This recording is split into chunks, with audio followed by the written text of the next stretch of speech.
thir tu te chipai le vekule he kan thria thewang in tun la ya mi zo talen changni somni panga tur chonga indel na nei mek zela nia zanin lama second round in pi siak na antran chaule dona nia talen thatak tak che je munom tak tak nei ronta lang zinga pakhat talen nei tha em mai fans nga chau em le laina tu le khongai tu nga em mai lalrin oman gitar moi em ma apel sak chungin youth icon Taitean kadi ka par moi te ti lang e me kha moi em min aron save thunga mitam tak thin lung an ne dun em maya tuna talin so nei me ka po hian lalrin oma hi thleng sang pol tak tura mitam takin anda ani chau mek bokani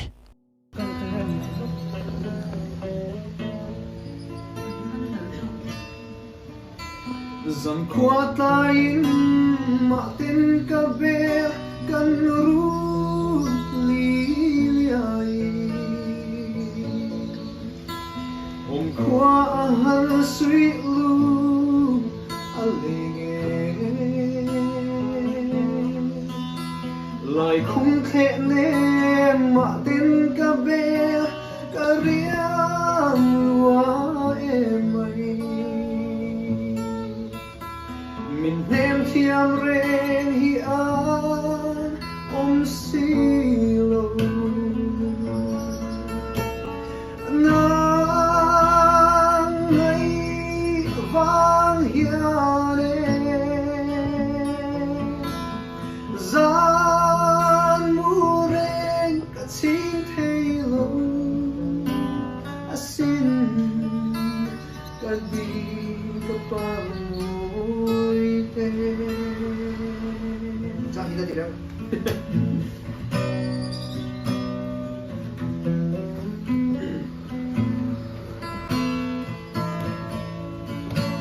Om khua haring ka han phang le mana kan sulu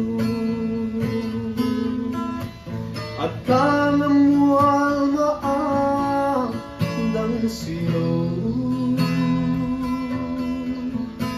sui lu akai thove lunga le mai loi khi kan lu ka tua zolo ve in fen lo ti a kan ni ngin ton lai le nang châu tia bua nang hôm lại run hun lên dun cần tiam ngay đi lệ hun giống tê kha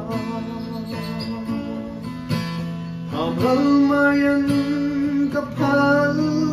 hey silo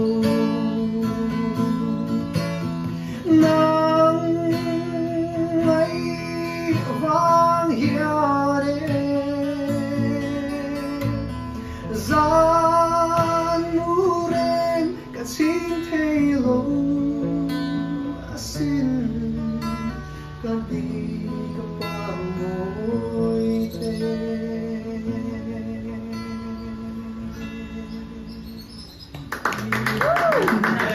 cái giải quyết nguồn nghề em nguồn có cốt mì cái giải quyết nguồn mắm đủ đủ luôn mắm cốt mì ole kha kan ngai tha Taitean azai thiam ngai la zai thiam khop maya asamoi vong khop maya Rinawma pon apa tan ne khop maya ani pani hi enga tingen zai tun ngot te pokan ti mai theya he hi chan oma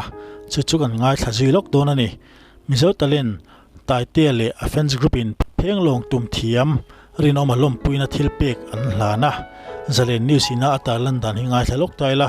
August ni som pathum sang ni som ni panga youth icon sang ni som ni pali la sang liana Taitean le offense group zingami Taitean screaming club for Taitean chuan mizo talena tel phenglong tum thiam Rinawma chu top 30 athlin lom puina thilpek an hlana LPS Vision Production in kum sang ni som ni palia youth icon abot saya pakhatna bok tlang vale offense group hian ni lai ni tlai khan Rinawma hi aizola athen na